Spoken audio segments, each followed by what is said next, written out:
With all the hype surrounding J. Cole's diss to Kendrick, this surprise album, Might Delete Later, may have been overshadowed a bit, unfortunately. What is good, y'all? It's your boy Mixtape Mob. If you are rocking with this content, go ahead and smash up that like button for your boy, as that is greatly appreciated. Also, please subscribe if you haven't already subscribed. But today, I'm going to hit y'all with my thoughts on this new J. Cole album entitled Might Delete Later. J. Cole, the Fayetteville, North Carolina representative, he has been rapping at the top of his craft as of late. It is clear that this man is more focused now than ever on proving why he is the best mainstream lyrical MC. He's also done the best that he probably could have to dead the whole stigma of him being a sleepy artist. So this is a new and improved hungry J. Cole that I'm glad has decided to come back outside. But getting right into Might Delete Later, it is a surprise mixtape that was designed to hold fans over until he drops his long-awaited, highly anticipated The Fall Off. It contains 12 songs lasting approximately 43 minutes. But with that being said, let me go ahead and just hit y'all with that track-by-track breakdown. The opener, Pricey, features Ari Lennox, Young Joe, and Gucci Mane. So you are getting two Atlanta OGs alongside Cole. And this track does have that distinct southern rap feel to it in general. The production is smooth, melancholy, yet cinematic. And J. Cole is rapping with this authoritative, super confident tone, flexing that hunger like he was just an upstart from the Ville, with bars like, "Never known for dressing gaudy, bitch, cause listen, where I'm from, bullets feed the ones that's starving for attention." But I think the following bars really sum up accurately where J. Cole is now in terms of his success as a rapper. Like, they perfectly describe it.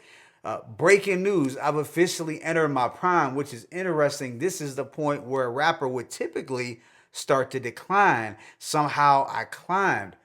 And this is a truly motivational thing, you know, how Cole is on the second run, as you could call it. And we do get Gucci on the outro giving us some philosophical spoken word that reminded me a bit of when Cujo from Goody Mob would do those types of interludes on those Dungeon Family tracks, if y'all remember what I'm talking about. It's a different type of bag for Gucci Mane indeed, but I was rocking with it, and overall this was a very dope way to set off the album. Back to Crocodile Tears, it was one of the first snippets to drop online before we knew this would be an album, and there are some ominous keys courtesy of T- giving the track that darker, edgy feel. Cole is in his braggadocious bag, rapping like the rent is due, stating, "Should do the freshman cover twice. I'm never outclassed. It's not a rap dude breathing that could outlast. The fall off is like if Hove dropped Reasonable Doubt last."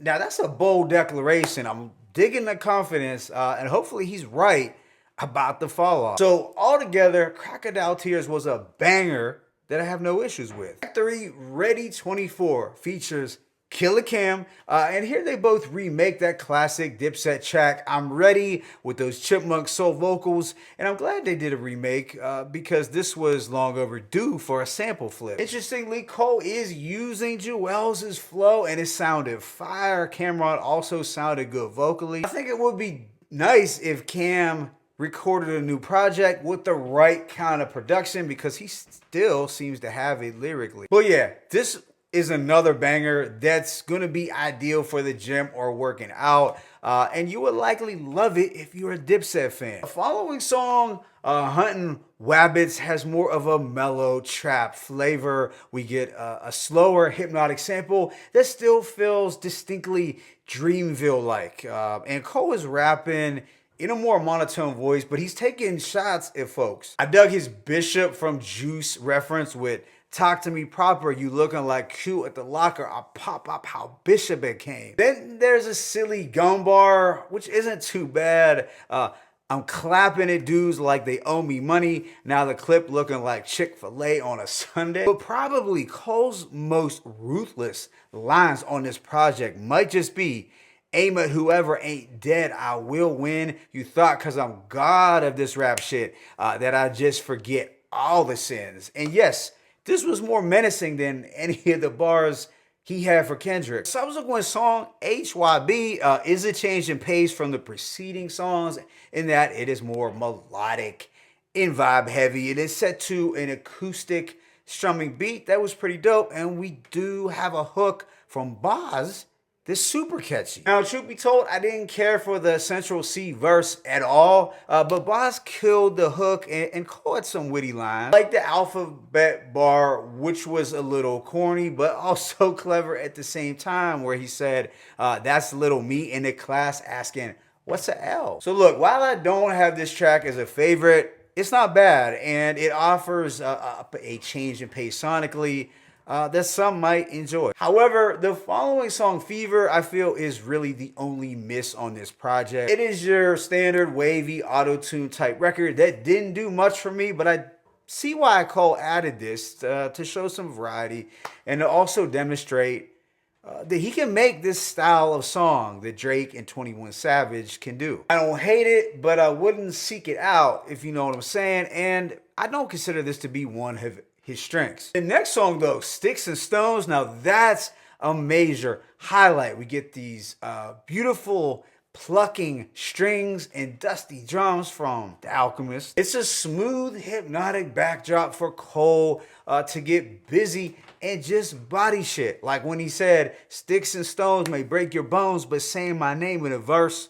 will kill. But yeah, Sticks and Stones is one of those ones. It's a high point on the album indeed. The following song, Pie, is another gem, and it features a dope back and forth between Daylight and Ab-Soul. Now that's two TDE artists on a track with Cole, which does seem like a big flex from Cole considering the timing. But this is set to a superbly produced soul instrumental from Daylight. I just love the vintage, hazy soul sample. I also love the back and forth between the two, although Ab-Soul stole the show. But J. Cole, he ended up giving us one of his better performances, probably since Johnny P's Caddy.